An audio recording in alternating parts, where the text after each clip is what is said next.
Good afternoon and welcome to Nutmeg Sports on the HAN Network. Frank Granito, Kevin Coleman, Eric Gengren in our director's room. It is Thursday, April 20th. End of the week for us here, and let's start where we were yesterday, Kev. We had boys volleyball on the network for the first time. Ridgefield still perfect on the season. What impressed you in the Tigers' performance?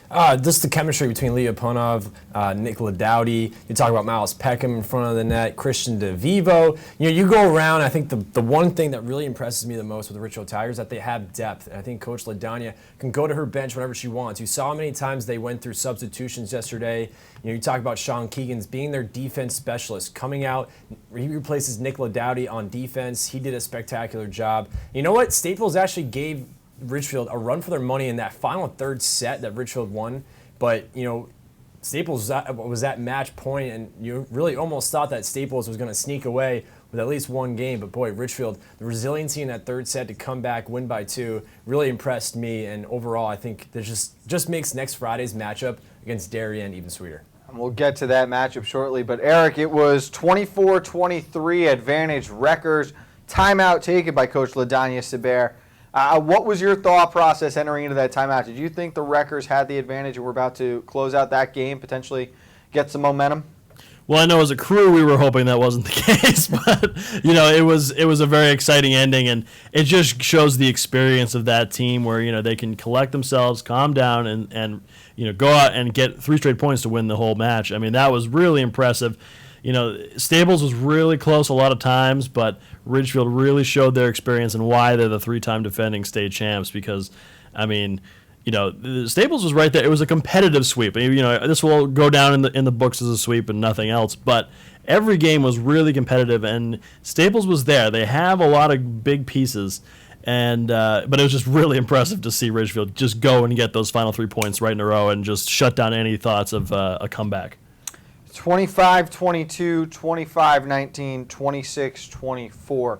The scores in the 3 sets. Let's look at the highlights from yesterday's Tigers win, and we'll break that down and look forward to next week's matchup against Darien. This is the HAN Network's coverage of FCAC boys volleyball as we get set to see the 3-time defending state champion Ridgefield Tigers when they play host to the Staples Wreckers. Serve that might have been out was played anyways. Far side for Lincoln for the win. Still alive. This one's got to go over, though, on the third touch. And it is off the ceiling back to the Wreckers. Tough way to lose the first game. Again, another good serve by Miles Peckham. Far side, Brill trying to keep this set going.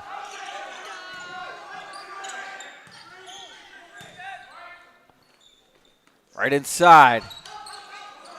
Up. Over the net, blocked by DeVerho. They give the point to the Tigers. The second set as well.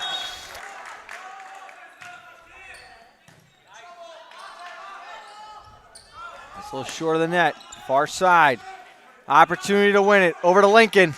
Got it.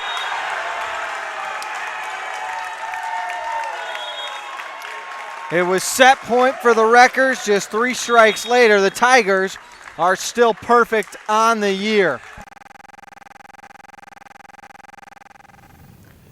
The senior presence, Kevin, I thought carried the Tigers in yesterday's match because it was a game where they didn't play that well. They played well enough to win, but it was not one of their better performances. These are all guys who have been a part of 3 state championship teams now. They know what it takes to win. It's a storied program. But looking to next Friday when you go to Darien, Nicola Dowdy has got to be much better. Leopunov has got to be much better. Even Verdejo has got to be a lot better. What were your thoughts on what we saw? That first set, I think they were just trying to get the kinks out. Second set, they looked almost near unstoppable. And just talking to some of the players afterwards, they said that third set, they were having a tough time communicating with each other. That was the big piece that I saw, was that those first 2 sets, they were communicating with each other, letting each other know that ball's going to go out, save it, setting each other up. They're doing great. I thought Leopunov was the leader in that as one of the big captains for this volleyball team. That third set, though, something happened. They just weren't communicating with each other. That's why you saw Coach Ladagna call 2 timeouts to try and readjust, try and get everyone, to get back into the communication level. She was even barking out to communicate better. That's what I saw. Richfield needs to do better in that, because if they go up against a team like Darien, who communicates very well, and if they come out and have that same performance like we saw last night, it very well could go to 5 sets. And Eric, there is no denying that Nick Ladowdy is arguably the most lethal weapon, if not one of the top 2 or 3 players in the state. He's 6'7", 6'8", just so powerful, but very inconsistent yesterday. He did not do well serving the ball, and he had a lot of unforced errors where he had kill opportunities and missed the court entirely. Yeah, but think about how scary Richfield is when they didn't really have their best day yesterday, but they were still able to get the sweep. But I do agree, Ladowdy was, a little jumpy almost at the net. He really loves getting those huge kills right at the net, and how fast do you think that those spikes must be going? 70 miles an hour, it feels 70, 80 miles an hour. Those were just monster kills he had every now and then when he was able to get set up for them. But even then, he overshot quite a few. He had a very tough day at the service stripe. He was long on a lot. He was short and hit the net a couple times. So that's one thing that really, against a big team like Darien, got to clean that up a little bit. And you'll get 2 matchups against Darien. They'll also get 2 matchups against Staples. And Kevin, I would be concerned for that second matchup at Staples. They beat you last year at home. I thought Stedman, Von Arsdale, and Kenny Brill both played tremendously yesterday. Brill, at points in times, as you anticipated, was the best player on the court, in my opinion. Well, Kenny Brill also plays club with a lot of, these Richfield players, and a lot of the really good players here in the FCIAC play club with each other. But, Logan Carson's another name that stood out to me for the Staples Wreckers. But, yeah, Kenny Brill, by far, at times, was the best player on the volleyball court yesterday evening. He was just so good with his serves, setting everyone up. Got a couple spikes in there as well. Very good digs to keep rallies going. Boy, was he impressive. And yes, Stedman Van Arsdale was also very impressive for the Rutgers. Eric, if you had a man of the match yesterday, who would you want to give it to? I got to go with Lincoln. He was absolutely a monster on the court. He was probably the one Tiger who was complete on every facet of the game. Everybody, there were a lot of great players out there for the Tigers, obviously, but he brought his A game yesterday, and if he can continue that, they're gonna have no problem with Darien. Kev, how about you? Ooh, good question. I think, to me, someone that stands out who I thought, yesterday the serving was not great for the Tigers. Miles Peckham, though, was very consistent serving as one of the key starters for the Richfield Tigers. Christian DeVivo as well. Those two I thought were excellent stepping in. Jack Lincoln, yes, Eric, I fully agree with you that that's a great pick. He was very consistent yesterday since Ladowdy was a little off on his spikes, his serves. But, I'd say Miles Peckham and Christian DeVivo, to me, were the two that stood out to me the most, who did a great job, filling the ins and outs for the Richfield Tigers. And again, they played well enough to win, but consistency, I think that's the message across the board from all 3 of us here. It's just when you get to next Friday, and it's going to be a battle for every single inch at the net, on the lines, they have got to be a lot better, a lot smoother, and the communication will definitely play a huge factor. They'll get a tune-up beforehand, though. They're going up to the Rhodey Invitational this weekend. They'll get to measure themselves up against some of the top teams in New England, then New Canaan and St. Joe's before that matchup on Friday. The Tigers now 6-0 overall and in the conference. Staples 3-2, 2-2. They've got Trumbull up next. Not an easy out there. We're going to take a break on Nutmeg Sports. When we get back, there was plenty of other action going on in the FCIAC. Reigniting the rivalry were Wilton and Ridgefield on the Lacrosse field. We'll have more on that next. Want a new experience in car buying? No aggravation, no confrontation, just answers to all your questions. Scap Chrysler Dodge Jeep Ram. Car buying the way you want it to be. With one of the largest selections of new 2- and 4-door Jeep Wranglers available, we are Connecticut's Wrangler headquarters. Located in Fairfield, Connecticut, we're easy to get to. Just 2.5 miles off the Merritt Parkway, exit 44 via Route 58 South. Save thousands right now during the spring clearance event, now through April 30th. At Budget Blinds, we're in business to frame the light, the day, and the night. So we give you an exclusive combination of high style, expert service, our no surprises pricing, and our no questions asked warranty. We believe that everyone, at every budget, deserves style and service. Isn't that a beautiful place to be?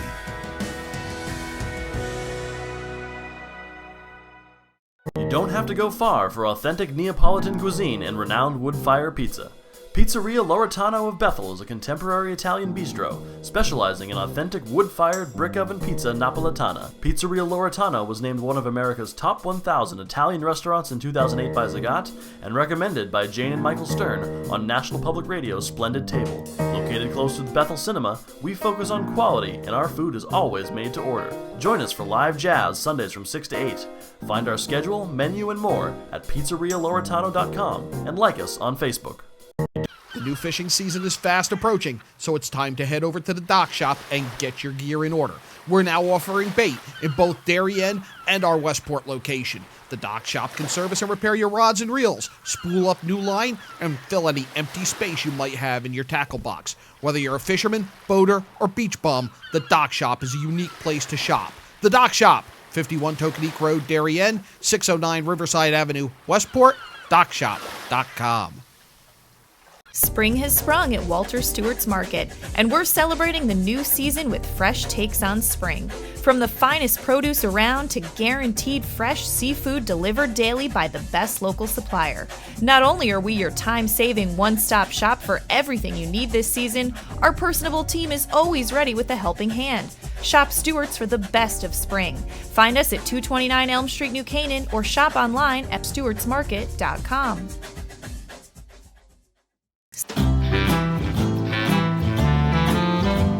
La France de Chartrenet, c'est la France de tous les Français.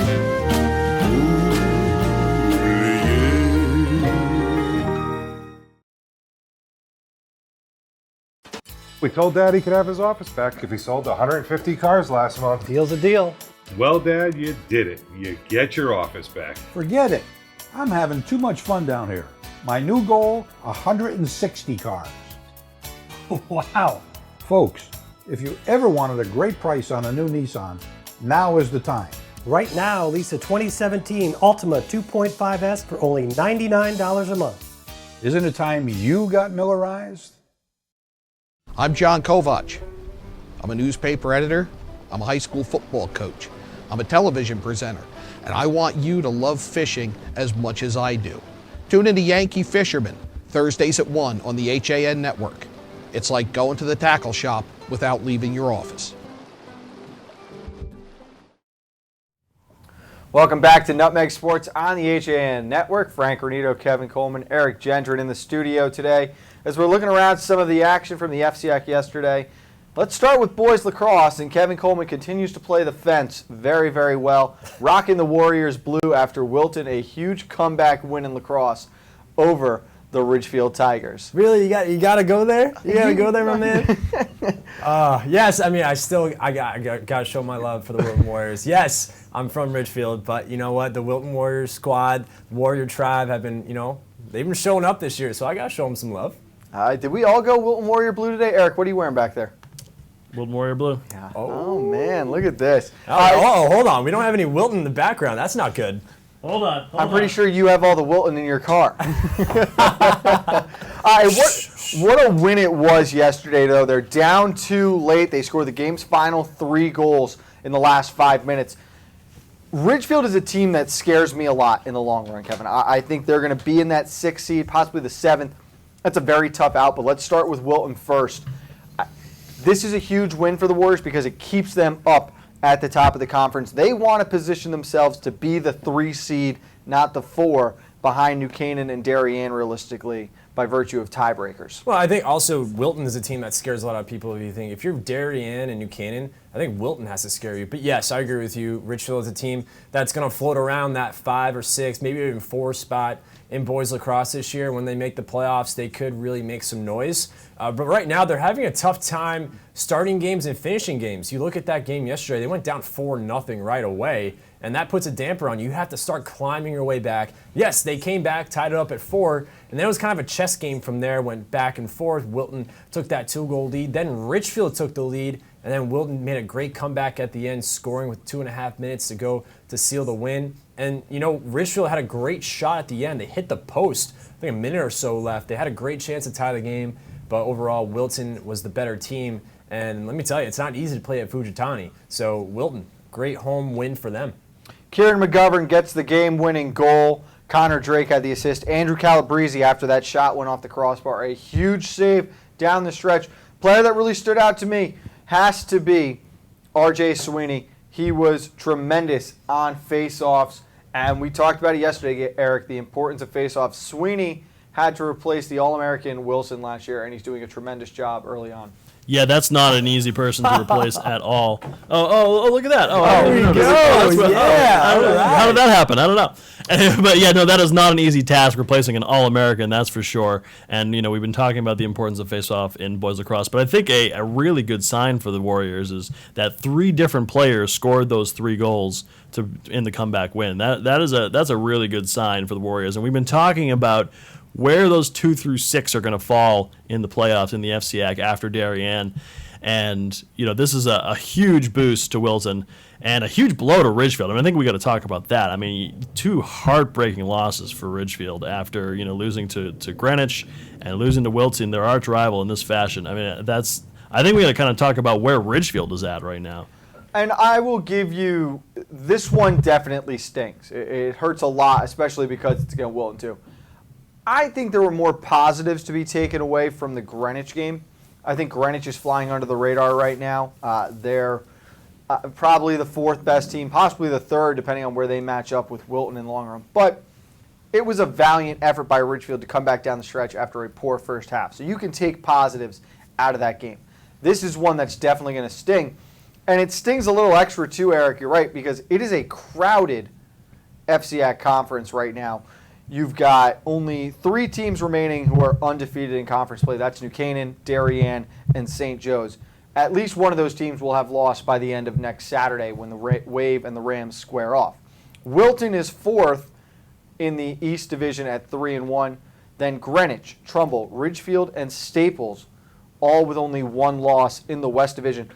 Do we want to spend some time and talk about Trumbull and St. Joe's for a minute, Eric? Because who saw these schools jump into the top of the conference standings early on? Yeah, Trumbull's interesting. You got to look at their schedule and see the kind of the opponents that they've played so far. But St. Joe's is a team I think we really should keep an eye on, and we are going to see St. Joe's take on the Wilton Warriors on May 2nd. That's just been put on our broadcast schedule. We're very excited about that one, and gonna get a real good look at St. Joe's, who is always a team that usually makes a deep run in Class S just because of the level of competition that they play in the FCAC, playing all those L schools that are in the FCAC, and then they go play that out of conference S competition, and more times than not they've been able to go on and win a state championship. But I think they could end up being a very high seed this year.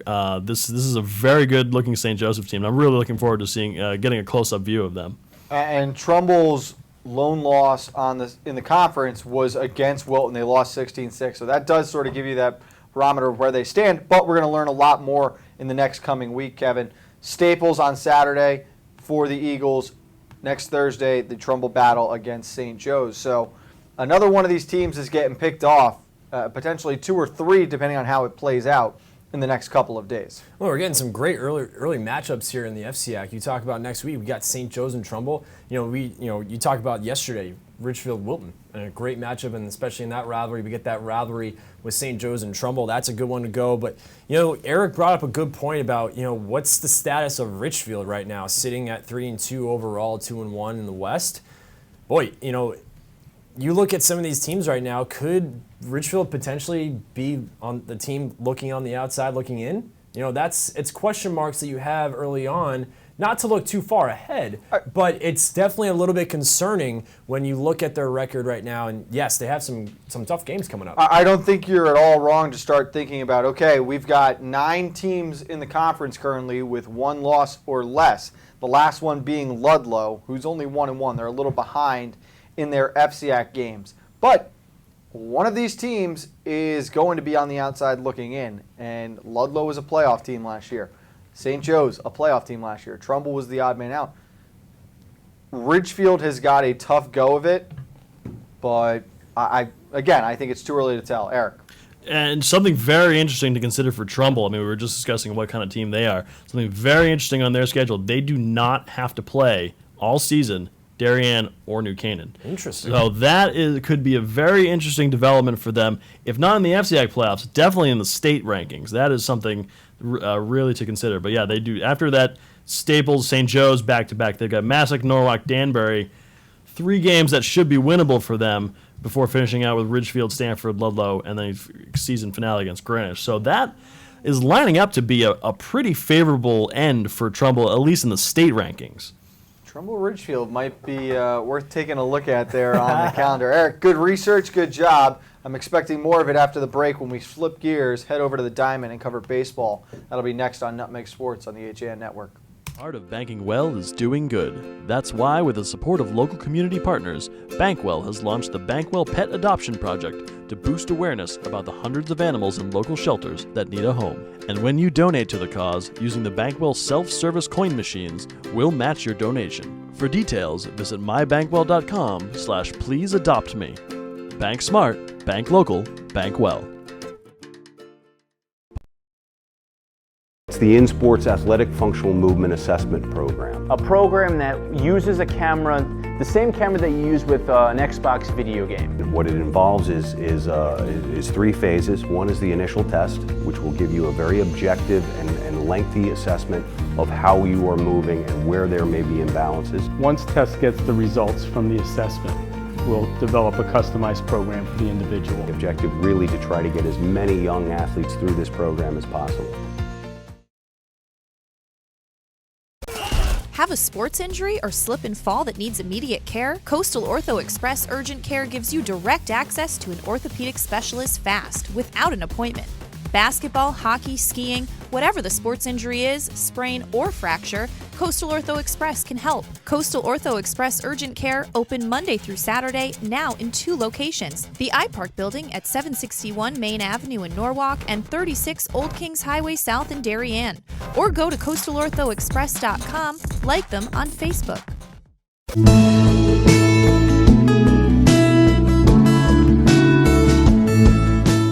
At the Milford Bank, we offer an extensive selection of lending products and services to meet virtually any need. Submit your application online in our Mortgage Web Center. Start to finish, you can apply for a loan in as little as 10 minutes. Our knowledgeable and helpful staff are available to meet with you at your convenience. To learn more about what we can do for you, stop by one of our Milford Bank offices or visit us at milfordbank.com. The Milford Bank, always there. Member FDIC, Equal Housing Lender. When it comes to considering the outside of your home, just imagine the possibilities. Whether your dream is a stunning freeform pool or a tranquil, secluded garden, the team of professionals at Stonebridge Associates will make it a reality. We offer unparalleled landscape design and construction, masonry development, pools, spas, and water features, as well as landscape and garden maintenance. No other firm can offer the same level of creativity, quality, and personal attention. Discover the possibilities at stonebridgeassociates.net or call 203-544-8376 today. If you're watching this broadcast, you're not alone. The HAN Network is available for 200,000 Connecticut cable customers on the Frontier Network, and we've also reached more than 2 million viewers on our free live streaming sports, news, and entertainment broadcasts. To reach our rapidly growing audience, contact Advertising Director Jessica Murrin at 203-273-7312 or email jessica@han.network. Back on Nutmeg Sports, and I am really hoping that when we flip the camera over to Eric Gendron right now, he is going to have on the New Canaan Rams baseball hat, because it's a new day, Kev, and the Rams are still undefeated. Wait for it. Wait for it. Yeah, yes. It is. They were 10-2 winners over the Stanford Black Knights. And, Eric, what has been most impressive for the Rams, coming off a year where they were borderline awful, it's the contribution they're getting from top to bottom on the lineup in the roster right now, and they're still doing it without Robbie Jones back. Yeah, no, absolutely. I mean, this is a team that we were all not very high on to start the season, and I mean, this is a huge surprise for everyone. I think. I mean, how long can this keep going? They've had some really great pitching, but I think the most important thing about this team are these fresh uniforms. Check this out. It might be the best uniform we've seen in the FCAC in over a decade. Oh. It's a clean jersey. It's perfect. The sock combo's spot on. The stirrups. I How about know. The stirrups? The stirrups, man. The pinstripes. It's fresh look. I like it. It's good. Kev, not far behind, though, are the Ridgefield Tigers. They had a huge performance on the bump yesterday from Alex Price as he dealt a complete game 6-1 win for Ridgefield over Ludlow. It's a game they're supposed to win, moves them to 7-1, but it's a great bounce back after that first loss of the season. Yeah, Danbury, I thought, did a great job beating the Ridgefield Tigers, earning them their first loss of the season. And now you look at Alex Price, probably one of the best pitchers to look at in the FCAC right now. You got to throw some names out there. We mentioned on yesterday's show how many great pitching performances we've seen early on this season, especially in April. You talk about the weather, it changes around, could mess around with the pitcher's arm, but boy, we've seen some great pitching performances, and Alex Price did a great job throwing a complete game. He was excellent yesterday for the Ridgefield Tigers, the southpaw. He's one of the pitchers for the Ridgefield Tigers who, come playoff time, is going to be one of their key aces. Well, Patrick Metzger, Matt Berger contributed to the Rams on the bump this past week, doing a great job. Also, Eric, Ryan Solomon and Blake Newcomer for Danbury and West Hill both threw tremendous games yesterday as West Hill was a 2-0 winner over the Hatters. Yeah, and look at West Hill all of a sudden, having a nice little start, kind of sneaking up on us here too. 5-2 overall, 3-1 in the conference. Got a leadoff home run to start that game, and got a 2-0 pitcher's duel win. That's a really solid team win. It feels really good when you get that close pitcher's duel win for your team. And this is a Danbury team that just knocked off Ridgefield. So by transitive property, West Hill is like second place, I guess, overall now. But very impressive win for West Hill, and we'll have to keep an eye on them now. Well, something else to definitely keep an eye on, too. New Canaan and Darien currently sitting atop the East Division. I don't know if that has happened in quite some time in baseball. As we're on Darien, though, we're running out of time here, Kev. I do want to mention just a couple of things. One, Sunday this week, very cool event going on at the Darien High School. Boys and girls lax in the first ever shirts versus skirts game. The boys will be playing with girl sticks, the girls with the boy sticks. This is all a part of an effort to raise money for the Darien Lights Brigade, so that is something to keep an eye on. It'll be a very cool event. They've got raffles going on, a little day camp for youth players afterwards, and then also, this is on a more somber note, but Saturday, the Fairfield Ludlow and Greenwich Lacrosse game will be a part of the fundraiser game now for Charlie Capalbo. Of course, he's fighting against stage 3 non-Hodgkin lymphoma cancer. It's great that they are turning up, and we've seen so much support for Charlie. They're up to nearly $171,000 on the GoFundMe page for him that's already been raised. It will also be the special Charlie Wingman t-shirts being worn at the game by Ludlow. And Dave Rudin said it best. On the Rudin Report, there's an article about this game, and he talks about how very rarely does Dave put some kind of a fundraiser or an event on his page. There was no way he could say no to an event like this, though, that has a face for it. It's such a great cause to get behind. If you're in Fairfield this weekend, definitely get down to Ludlow, support Charlie. But we're wishing him all the best, and we hope that everything is success this weekend at Ludlow. Yeah, I think it's a cool thing that they're doing here for Charlie. Charlie, a very gifted athlete in Fairfield. This is a cool thing that they're going to do for him. And the t-shirts, I got to get a hold of one of those, by the way. Those seem like pretty cool shirts. But again, you're right. The article in the Rudin Report is spot on, and it's a cool event that they're going to do for Charlie. I know he's going to feel very, very welcomed, and everyone that's been so kind to him, especially not in Fairfield, but all around the FCAC. Eric? It's going to be a great event. Looking forward to it, and everyone turn out and help and bring out your support for Charlie. That's going to do it for today's episode. It's going to do it for the week here as we are off until Monday. We've got a full slate, though, next week with Nutmeg and with games going on around the conference. Final thoughts for the week. Let's start with our director. Looking forward to a busy slate. We've been dealing with some rain, and we had to move indoors yesterday, which is one of the reasons we weren't at that great lacrosse game yesterday. But looking forward to a great slate. Looking to next week, we have baseball in Stanford, girls lacrosse in New Canaan, boys lacrosse at Staples, then the big volleyball matchup, and then, of course, next Saturday, huge doubleheader Darien and New Canaan rivalry renewed in boys and girls lacrosse. It's going to be a huge week for the AJN Network, and you're going to tune in all right here next week. Kev, you have 10 seconds. Good luck. No, I agree with Darien. I think next week I'm really looking forward to that doubleheader in lacrosse between Darien and New Canaan. That's going to be so much fun at Dunning Field. And I also got to give a shout out to my Tigers in boys volleyball. They were excellent last night, and a lot of us can't wait for that Friday matchup against Darien. We're going to be joined by the captains of the Tigers next Thursday afternoon. They're going to preview the big championship rematch against Darien. We'll also catch up how they do at the Rhodey Invitational Tournament this weekend. Best of luck to the Tigers. For the Rams, keep rolling on the diamond. We'll see you next week.